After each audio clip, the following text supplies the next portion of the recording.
అందరికీ నమస్తే అండి. ఈరోజైతే నేను వేరే రకము రబ్బర్ బ్యాండ్లు అండి. మనకి రబ్బర్ బ్యాండ్స్ వచ్చేసి రకరకాలుగా ఉంటాయన్నమాట. ఇప్పుడైతే ఇలాంటివి తీసుకున్నాను. ఇవి క్వాలిటీ కూడా చాలా బాగున్నాయి అన్నమాట. ఇవి క్వాలిటీ పరంగా కూడా మనకి ఎంత ఎక్కువగానైనా ఫ్లెక్సిబుల్ అవుతుందన్నమాట. చాలా అంటే చాలా బాగుంది. నెక్స్ట్ వచ్చేసి మనకి రబ్బర్ బ్యాండ్కి అటాచ్ చేస్తాను అనమాట. మనం MDF బేస్కి రబ్బర్ బ్యాండ్కి మధ్యలో పెట్టే అటాచ్డ్ అనమాట. ఇది చాలా అవి వచ్చేసి ప్లాస్టిక్ వేనండి. నెక్స్ట్ వచ్చేసి ఇవి MDF బేస్లు అనమాట, పెద్ద బేస్లు. నేను పెద్ద ఫ్లవర్ ప్యాటర్న్ అయితే తీసుకుంటున్నాను. సెరామిక్ వైట్ తీసుకుంటున్నాను. ఆల్రెడీ గోల్డ్లో చూపించాను కదా, మీకు వైట్లో కూడా చూపించేద్దామని చెప్పేసి ఇలా అయితే చేసుకున్నాను. ఇంతకుముందు అయితే నేను జడ రబ్బర్ బ్యాండ్ వచ్చేసి ఇలా జాయింట్ చేసుకోవడం చూపించాను కదా, మనము దారంతో హోల్స్ పెట్టేసుకొని దారంతో మనం జాయింట్ చేసేసుకోవడం అయితే చూపించాను కదా. ఈ రబ్బర్ బ్యాండ్స్కి అయితే ఇలా చేయాలన్నమాట. అలా కాకుండా ఇప్పుడు ఇలాంటి రబ్బర్ బ్యాండ్స్కి వచ్చేసి ఇది మనము సెంటర్లోకి చూసుకొని పెట్టేసుకోవాలి. ఇప్పుడు మనకి ఇక్కడ వచ్చేసి ఈ గ్యాప్లో మనము ఈ రబ్బర్ బ్యాండ్ని అయితే పెట్టేసుకోవాలన్నమాట. ఇలా పెట్టేసుకొని, ఇది చాలా ఈజీ అండి. దీని మీద మనము B7000 గ్లూ మాత్రం వాడాలి. మనము ఈ పైన ఉన్న గ్యాప్ కింద గ్యాప్లోనైతే మనకి రబ్బర్ అనేది అటు ఇటు అనేది మనకి అటు ఇటు సాగేలాగా ఉండాలన్నమాట. అంటే ఈ గ్యాప్లో నుంచి అటు ఇటు ఇది కదిలేలాగా అయితే ఉండాలి. మనము ఈ పైన గ్యాప్లో మాత్రమే B7000 గ్లూ పెట్టేసుకోవాలి. ఒకసారి నేను దగ్గర నుంచి చూపించేస్తాను, చూసేసేయండి. ఇలా మీకు అస్సలు కూడదండి, చాలా అంటే చాలా గట్టిగా ఉంటుంది. B7000 గ్లూ మాత్రమే మీరు పెట్టాలి ఇక్కడ దీని మీద.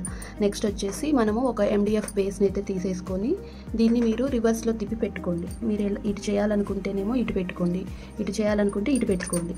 ఇలా అయితే పెట్టేసుకోవాలి. చూడండి, నేనైతే ఇప్పుడు ఇటువైపు పెట్టేసుకుంటున్నాను. ఇలా మనం సెంటర్లో చూసి దీన్ని అయితే ఒక్క 15 మినిట్స్ అయితే అస్సలు దీన్ని డిస్టర్బ్ చేయొద్దన్నమాట. డిస్టర్బ్ చేయకుండా మనము ఏ క్లిప్పు అంటే మనము బట్టల క్లిప్స్ అలాంటివి ఏమి కూడా హెల్ప్ తీసుకోకుండా ఈ జాయింట్ అయితే దీన్ని అయితే ఇలా అంటించేస్తే అది కదలకుండా ఉంటుందన్నమాట. ఒక్క 10-15 నిమిషాలు అయితే దీన్ని ఇలానే వదిలేసేయాలి. అస్సలు డిస్టర్బ్ చేయొద్దు. ఎవరైనా కానీ ఒక్క 15 మినిట్స్ అయితే వదిలేసేయాలి. చాలా ఫ్లెక్సిబుల్ అవుతుంది. మనకి అటు నుంచి ఇటు, ఇటు నుంచి అటు కూడా రబ్బర్ అనేది మనకి మూవ్ అవుతుందన్నమాట. కాబట్టి మనకి ఎలాంటి ప్రాబ్లం ఉండదండి. చాలా అంటే చాలా గట్టిగా ఉంటుందన్నమాట. చూడండి, ఇలా సాగుతుందన్నమాట. అందుకనే ఇప్పుడు దీని మీద వచ్చేసి నేను ఈజీగానైతే నేను సెరామిక్ వైట్ అండ్ మనకి heart shape kundans and drop తోటైతే చూపించేస్తాను. వైట్ హార్ట్ షేప్ కుందన్స్ సెరామిక్లోనే తీసుకుంటున్నానండి నేను. నెక్స్ట్ వచ్చేసి డ్రాప్ తీసుకుంటున్నాను, వైట్ డ్రాప్ తీసుకుంటున్నాను, వైట్ హార్ట్ షేప్ కుందన్స్ తీసుకుంటున్నాను. డ్రాప్ ఇది వైట్ డ్రాప్ అనమాట.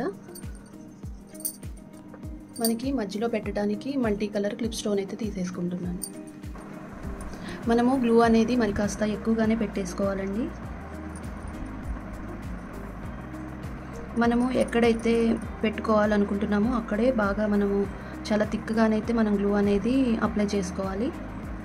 చూడండి, ఇలా అయితే గ్లూ అప్లై చేసేసుకోవాలి. 1 by 1 అయితే పెట్టేసుకోవాలి. చాలా బాగుంటుంది.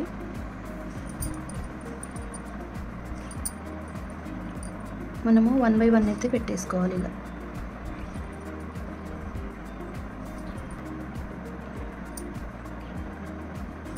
ఇలా మనకి అన్నీ కూడా సమానంగా, కింద కూడా మనకి కొంచెమే బయటికి రావాలి, ఎక్కువ రాకూడదు. సమానంగా ఉన్నాయో లేవో చూసి సరి చేసుకోవాలి. నెక్స్ట్ వచ్చేసి మధ్యలో వచ్చేసి మనము డ్రాప్ అయితే పెట్టేసుకున్నాం.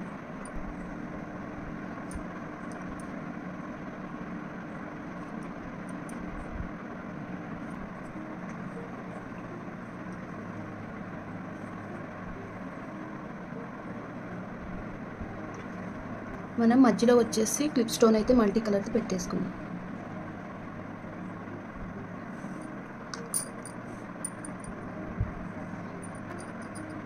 ఇది 3D డిజైన్ అండి. చాలా అంటే చాలా బాగుందన్నమాట. మీకు ఎలా అనిపించింది అనేది అయితే లైక్ చేయండి, షేర్ చేయండి, సబ్స్క్రైబ్ చేసుకోవడం మాత్రం మర్చిపోవద్దు. ఎలా ఉంది అనేది అయితే కామెంట్ చేయండి.